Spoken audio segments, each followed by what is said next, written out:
On March 12, the 95th Oscar ceremony returned to the Dolby Theatre at Ovation Hollywood. Yes, of course, you shouldn't expect the Will Smith-Chris Rock slapping incident dominated the 2022 Oscars. A controversy that is still lingering to this day. But now you will know for sure about the main winners. Watch the video to the end. It will be very interesting. This time the ceremony was hosted by comedian Jimmy Kimmel. The ceremony itself, as always, was held in Los Angeles, California. The prize for the best visual effects was taken by James Cameron's Avatar: The Way of Water. He made the film for 13 years. Therefore, it is not surprising that the Oscar for visual effects went to Cameron. However, it was not just him who was awarded, but the CGI team. Competitors included Ryan Coogler's Black Panther, Wakanda Forever, Joseph Kosinski's Top Gun, Maverick, Edward Berger's All Quiet on the Western Front, and Matt Reeves' The Batman. Which of them is the best? You decide, of course. All Quiet on the Western Front, by Edward Berger, won the Best Picture award. The film really boasts inventive camera flights and cinematography. This is a really cool job. Guillermo del Toro's Pinocchio, by Guillermo del Toro and Mark Gustafson, became the best animated feature film of the year. An interpretation of the story of a wooden doll set in Italy on the eve of the Second World War. The carpenter, Geppetto, made a Pinocchio that could remind him of his son who died during the First World War. The wooden boy is brought to life by the fairy. Pretty strong work on the moral component. Puss in Boots: The Last Wish, by Joel Crawford and Hanuel Mercadou, although has a good CGI, but the motives for death are still not so close to critics, and the cartoon, Turning Red, by Domi Shi wasn't even close to these works.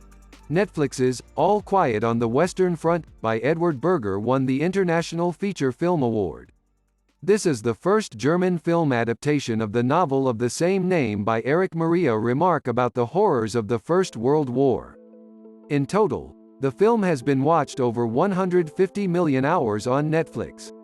Let someone say that the film is an unreliable adaptation, and maybe that's why he didn't take the statuette for the best writing, adapted screenplay.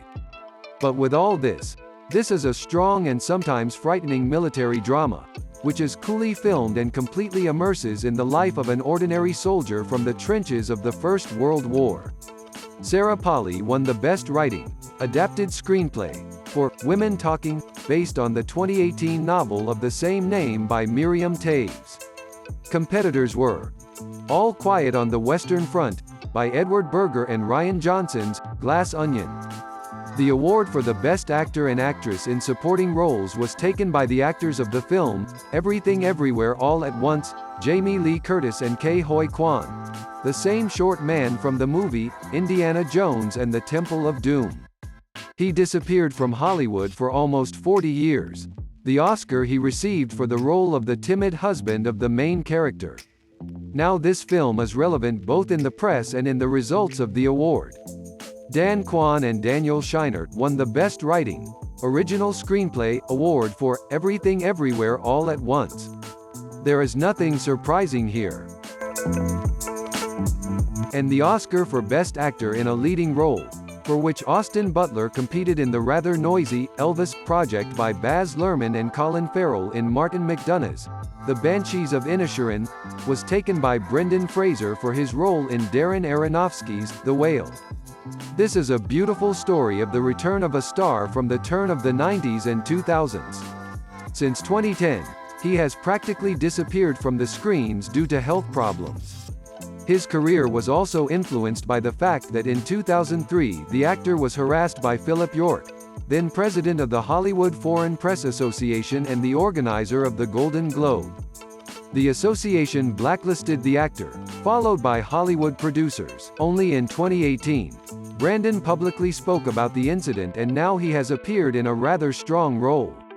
And I hope that he still shows himself in future films. And this statuette can be regarded as a tribute to his merits. However, the role is really worthwhile, and therefore the award is really deserved. In the film, Fraser played 270 kilograms literature professor Charlie, suffering from depression. After the screening at the Venice Film Festival, the audience gave the actor a standing ovation for 6 minutes, which brought Brandon to tears. The Best Actress in a Leading Role award went to Malaysian actress Michelle Yeoh for Dan Kwan and Daniel Scheinert's Everything Everywhere All at Once. Michelle played the owner of the laundry, Evelyn. Directing award went to the guys who made Everything Everywhere All at Once, Daniel Kwan and Daniel Scheinert. They had previously made their way to the Olympus of glory with a very strange film, Swiss Army Man, where the main role was played by Daniel Radcliffe. Then the duet of guys received the directing award at Sundance Film Festival. But this time, their finest hour clearly happened. The most interesting thing is that there were only 4 films nominated, and among them the obvious competitor was Steven Spielberg with his new film, The Fabelmans. Well, in the main nomination, the Best Picture of the year was Everything Everywhere All at Once, by Daniel Kwan and Daniel Scheinert. The film was nominated for 11 statuettes, which is quite significant. However, he received only 7. The film has long been predicted to get the main statuette among the forecasts of the foreign press. In addition, Everything Everywhere All at Once became the highest-grossing film of the independent studio A24 and earned $106 million at the box office. Studio A24 has probably already been on your lips, and the question is clearly arising: what kind of studio is this? It was founded in 2012 by 3 producers who decided to create their own independent studio. It is distinguished by the fact that it often flashes in the headlines of film awards. Yes, you shouldn't have expected James Cameron's Avatar, The Way of Water, or Joseph Kosinski's Top Gun: Maverick to take the main statuette. These films were generally nominated for the main prize in order to attract an audience. Therefore, it is quite expected that Everything Everywhere All at Once won. Of noteworthy, the award for Documentary Feature Film of the Year went to the project Navalny by Daniel Rohr. This is a biographical documentary with elements of a thriller about a Russian opposition politician, the founder of an anti-corruption fund, and the events associated with his poisoning in 2020. The second place in terms of the number of statuettes was taken by the film All Quiet on the Western Front by Edward Berger. It received 4 awards out of 9 nominations. Martin McDonagh's film also competed for awards in 9 categories, but ended up without statuettes, as did Steven Spielberg's. And what do you think? Do you agree with the choice of the main picture of the year? Write your answers in the comments. Also, don't forget to smash thumbs up and subscribe to the channel. See you later.